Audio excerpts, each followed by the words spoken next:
दोस्तों स्वागत है। हम 6 to 12 जो वन लाइनर है, इंपॉर्टेंट वन लाइनर जो सामान्यतः परीक्षाओं में आते हैं, उसका अध्ययन कर रहे हैं। और आज ये तीसरा चौथा पार्ट है जो भी है, और इसमें पांचवा और छठा पार्ट देख लेते साथियों वन लाइनर का।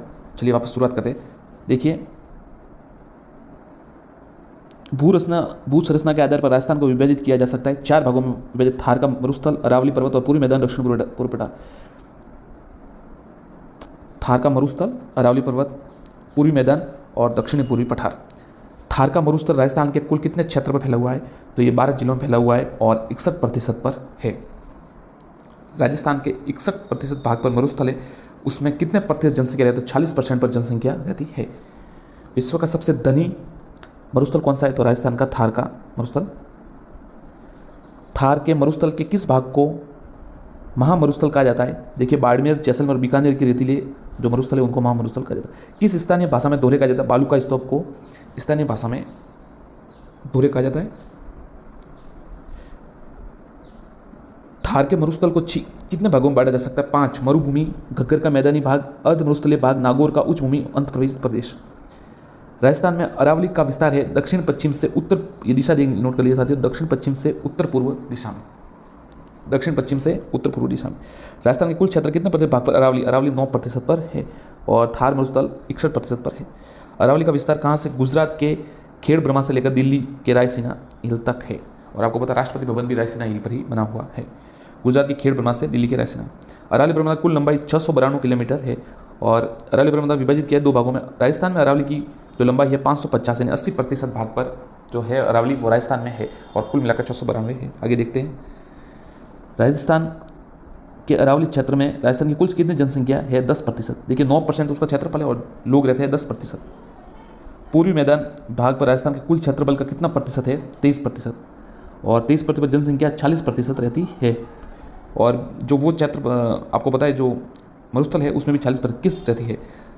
किस क्षेत्र को बीहड़ भूमि या डांग क्षेत्र कहा जाता है? कोटा से धौलपुर के आसपास के क्षेत्र को डांग क्षेत्र या कहा जाता है। बीहड़ भूमि या डांग क्षेत्र कहा जाता है कोटा से धौलपुर का। 56 का मैदान कहाँ है? 56 बांसवाड़ा प्रतापगढ़ जिले में, माही और सहायक नदियों से निर्मित मैदानी भाग को 56 का मैदान कहा जाता है, बांसवाड़ा प्रतापगढ़ में। राजस्थान के दक्षिण पूर्वी पठारी भाग को किस नाम, हाड़ौती का पठार के नाम से जाना जाता है। दक्षिण पूर्वी पठारी भाग राजस्थान के कुल कितने क्षेत्र में फैला हुआ है? ये 7% फैला हुआ और उसकी जनसंख्या 11% है। दक्षिण पूर्वी पठारी भाग की राजस्थान की कितनी प्रकार की जलवायु परिस्थितियों में परिस्थितियाँ उपलब्ध है? 5 प्रकार की जलवायु परिस्थितियाँ उपलब्ध है। अरावली से पूर्व में जयपुर व उत्तरी पूर्वी जिलों में किस प्रकार की जलवायु? उप आर्द्र जलवायु, जो जयपुर से ऊपर है और उत्तर पूर्वी जिलों में ये उप आर्द्र है। सवाई माधोपुर से उदयपुर तक आर्द्र जलवायु, ये बहुत आर्द्र जलवायु रहती है यहाँ पर। दक्षिण में बांसवाड़ा और झालावाड़ यहाँ पर अधिक बरसात होती है, जो बरसात है बारिश, तो अति आर्द्र जलवायु, अतिवृष्टि होती है वहाँ पर। राजस्थान के प्रमुख ग्रीष्म ऋतु मार्च से जून, वर्षा ऋतु जुलाई से सितंबर और शीत ऋतु अक्टूबर से फरवरी तक रहती है। राजस्थान में ग्रीष्म ऋतु में अत्यंत गर्म धूप वाली जो हवाएं चलती हैं उन्हें लू कहते हैं और 100 किलोमीटर प्रति घंटा चलती है। किस मानसून से राजस्थान में अधिक वर्षा होती है? साथियों, बहुत ही महत्वपूर्ण सवाल है। 2 मानसून है, बंगाल की खाड़ी और अरब सागर। तो बंगाल की खाड़ी से राजस्थान में बरसात होती है ज़्यादा।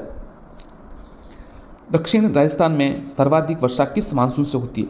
तो देखिए, दक्षिण राजस्थान में अरब सागर से होती है, परंतु ऑल ओवर राजस्थान में देखा जाए तो बंगाल की खाड़ी से मानसून से बरसात है राजस्थान में ज़्यादा होती है। राजस्थान का सर्वाधिक आर्द्र जिला झालावाड़ है, 100 सेंटीमीटर वर्षा होती है। राजस्थान का सबसे कम वर्षा वाला जिला जैसलमेर, 10 सेंटीमीटर वर्षा होती है। ठीक है साथियों, आगे चलते। राजस्थान में सर्वाधिक वर्षा वाला स्थान कौन सा है? माउंट आबू, 150 सेंटीमीटर वर्षा होती है। राजस्थान में शीत ऋतु में होने वाली वर्षा को मावट कहा जाता है। ये ज़्यादातर साधारण सवाल साथियों आता है।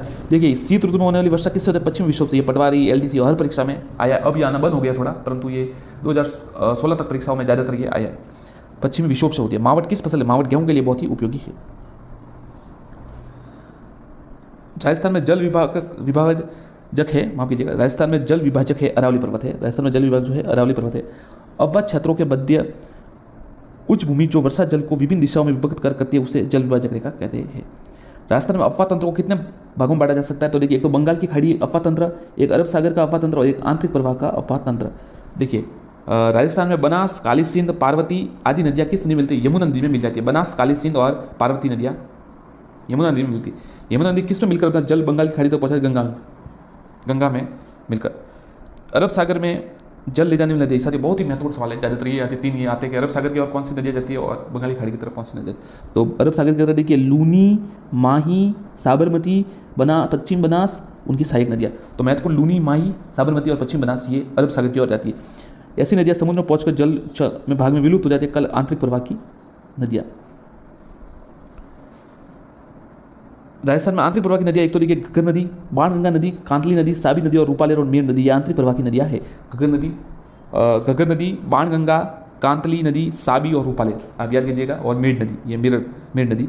घग्गर 4-5 है, आराम से याद कर सकते हैं। घग्गर, बाणगंगा, कांतली, साबी और रूपालेर और मेड़ नदी। चंबल नदी का उद्गम मध्य प्रदेश में विंध्याचल पर्वत है, ये चंबल नदी का उद्गम है। राजस्थान की 12मासी नदी चंबल नदी है। चंबल नदी राजस्थान में कहा, चित्तौड़गढ़ जिले में भैंसरोडगढ़ में ये प्रवेश करती है। राजस्थान में चंबल नदी का बहाव क्षेत्र भैंसरोडगढ़, कोटा, बूंदी, सवाईमाधोपुर, करौली और धौलपुर। भैंसरोडगढ़ मतलब भैंसरोडगढ़ आप समझ सकते हैं, अगर जिले से देखें तो चित्तौड़ से देख सकेंगे, तो इसको देख सकते हैं चित्तौड़, कोटा, बूंदी, सवाईमाधोपुर, करौली और धौलपुर। यह है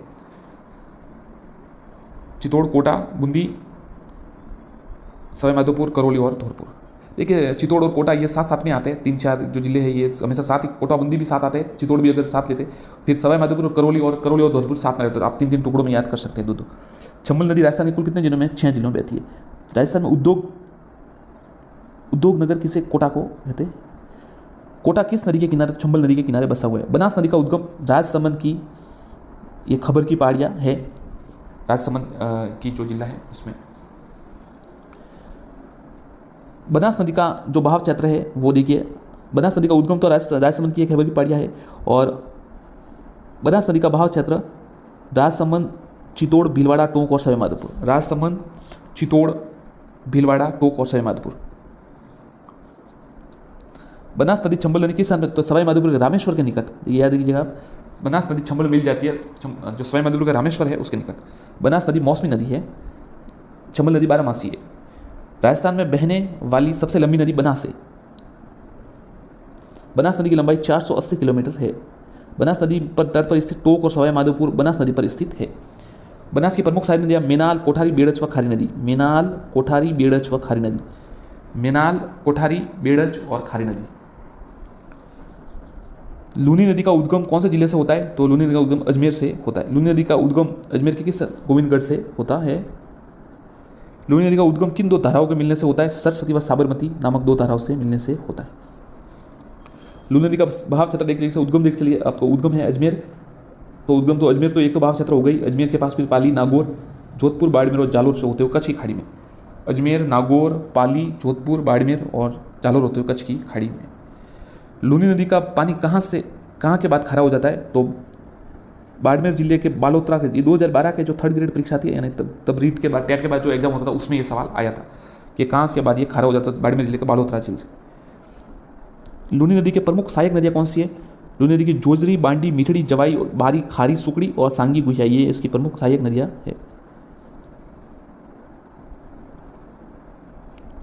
जोजरी, बांडी, मिठड़ी, जवाई, ये देखिए सब पाली में यहाँ बहने वाली नदियाँ हैं। जोजरी, बांडी, मिठड़ी, जवाई और खारी, सुकड़ी, सांगी और गुहिया, ये नदियाँ जो लूनी नदी की सहायक है। माही नदी का उद्गम स्थल कहाँ से? माही नदी का उद्गम मध्य प्रदेश के विंध्याचल पर्वत से इसका उद्गम है। माही नदी राजस्थान किन 2 जिलों में बहती है? बांसवाड़ा और प्रतापगढ़ में। बांसवाड़ा और प्रतापगढ़ में माही नदी बहती है।